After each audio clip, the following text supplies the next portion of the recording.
Welcome back to the channel. I'm Jaden Chase. Now if you're new, remember to like, to share, and also to subscribe. Now, I'm going to ask you a question. Do you feel like one of the fundamental aspects of being a police officer is being overlooked by police officers? I mean, I talk about to serve. Remember, it says the JSF are there to serve and protect. Now, this female driver of an ambulance gave us her experience of trying to get assistance from law enforcement. And it seemed like something where lots of other Jamaicans have also experienced. Now keep in mind though, these officers were securing a scene. But let me continue what I go on. Look and listen. Alright, so listen to this. Alright. Last night, I come from hospital with a patient in the back of my unit, in the back of the ambulance. It's a privately owned ambulance and we only service one specific area because we're contracted to them, right? I'm bringing a patient home. It was not an emergency.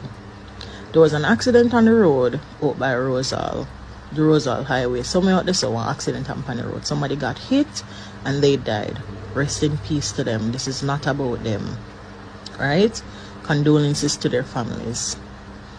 Where based on where I am in the traffic, police just come on the scene and lucky off. I said nobody now pass. They must secure the scene until, whosoever come, they probably take up the body or examine the scene.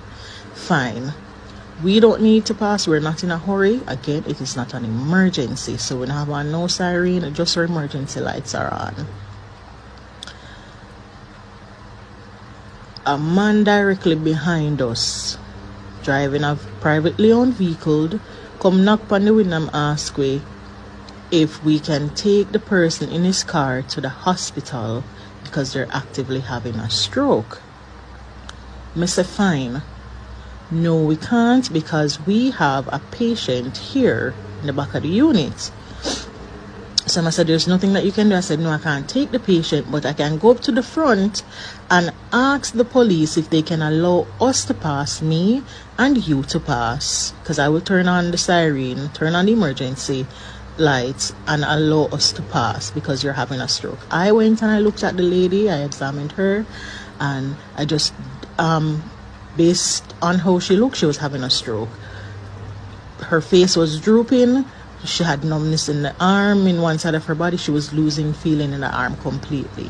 And her consciousness, her level of consciousness was declining. Fine. I took her vitals, checked her oxygen levels, yada, yada, yada, before I went up there to see the police. I go up there to P0lice them, I'm going to go stutter because I know I'm still in shock. I go up there to the police and I said, hi, my name is such and such. Good night. I'm an EMT. The flashing lights that you're seeing down there, I'm in the back of that unit with a patient. My patient is not having an emergency, but somebody directly behind the ambulance is actively having a stroke. Can you allow us to pass? The man said, do you have sirens on? Does your vehicle have sirens? He said, yes. I said, yes. He said, okay, we recognize the emergency sirens. You can pass. I said, can the person behind us pass? He said, you have to take that person and put them in an ambulance so that they can pass. I said, no. I explained the situation to him, explained to him when I work and who is in the back of my ambulance and that there's a family in there. I cannot take up a patient. However, the person behind us, there's somebody driving the vehicle. It's not the person that's having the stroke that's driving, There's somebody driving. Can you come and direct us out, because it wasn't far back in the traffic, so that they can pass? The man said, no. So I say, who is in charge here? The same time, the big old man with the big old face come and ask what is happening. I tell him what is happening. He said, no, you can't pass. So I said, let me get this straight. I am telling you, right, that there's somebody in the back of a vehicle right now actively having a stroke. And if you know nothing about stroke, people, if you don't know about stroke, let me tell you, within the first hour of you having the stroke is the most critical hour because brain cells, they do not regenerate. So if there's extensive damage done during a stroke, that whatever damage is done is irreversible. If them hand now move and the hand stop work because that side of the brain is damaged, no oxygen, whatever, that is it. Let me tell us that when we go back around there, the lady face is like this. And her right arm is like this to her chest. And I tried to move it and it wouldn't move. So say it is progressing pretty fast. And I went back up there and the man tell me, say, lady, you can turn on your siren and leave, but nobody else cannot drive behind you and leave. People, that makes sense? I am so upset. That means I go talk about it. I mean, I go send no video. But here what the man tell me, say, if I turn on my siren, even though I explain to him, say I'm not having an emergency, so I don't really need to bypass traffic because my patient understands, say, hey, there was an accident in the road. We might be here for a few minutes. And them say, all right. You go tell me, say, all right, you turn on your siren, you can't leave because we recognize the emergency vehicle. We recognize emergency vehicles and their sirens, so you can pass. But the person behind you who is actively having a stroke, have you sit down and wait? So I sat there and I waited with them in the traffic, just continuously checking for them. Thank you to my patients for allowing me to just go and do that. So I was just checking on her because when you're having a stroke, there's nothing I can do as an EMT in Jamaica. There's absolutely nothing I can do but get her to the nearest facility as fast as possible and continue monitoring her vitals until we get there. Nothing. We in traffic. We did it for about a good half an hour. People, half an hour. So the last time I checked on the lady, she could not speak to me. When I went to her at first, she could tell me her name, her speech was slurred, whatever. The last time, which is about 5 minutes before they let us pass, which is when them release everybody, everybody. 5 minutes before they let us pass, she could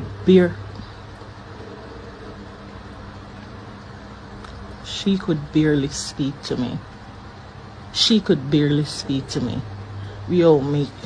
And this is why I feel like the Jamaican Constabulary Force need to be retrained, because there is no way me can't tell her that. I go tell me, say, no, you can pass, but them have to sit down and wait. Talk to me.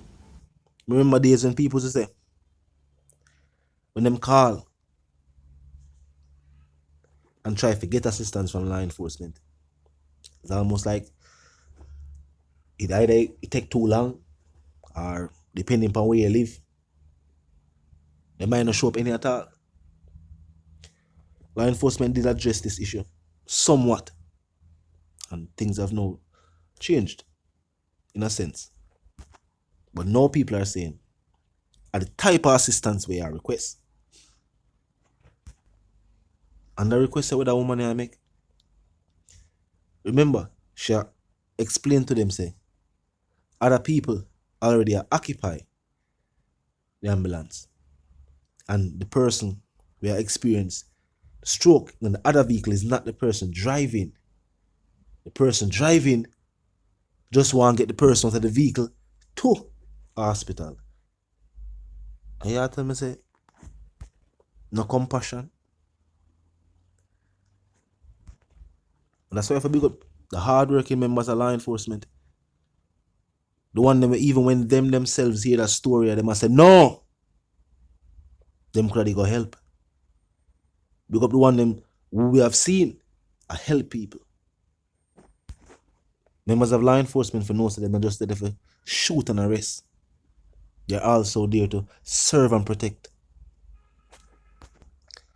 Or, as the policies for the JCF change, and then not tell nobody, is it no longer about serving and protecting? Maybe the commissioner will have to come explain this to the people. Are Jamaican police no longer there to serve and protect Jamaican citizens? Is that question we have to ask. Because if an ambulance driver with flashing light on an ambulance can't get law enforcement to assist somebody when need help, what really are going? Is it the same law enforcement where I ask the government for a wage increase? And remember that wage increase will be coming from taxpayer dollars. So are these the same individuals where ask taxpayers to pay them more? No, I say why. Members of law enforcement say it is certain people within the ranks of law enforcement itself will make it bad for other officers. So I go on for true. The good work the members of law enforcement do is overshadowed by the actions of a few. Talk to me in the comment section. Tell me what you think. And if you're new to the channel, so pass through, click the subscribe icon and then the bell icon. And of course, put it on all. And this is how you know you'll be notified of all fresh content as soon as fresh content is uploaded and made available for you right here on the platform. Now until the reason again, live, love and prosper and stay tuned.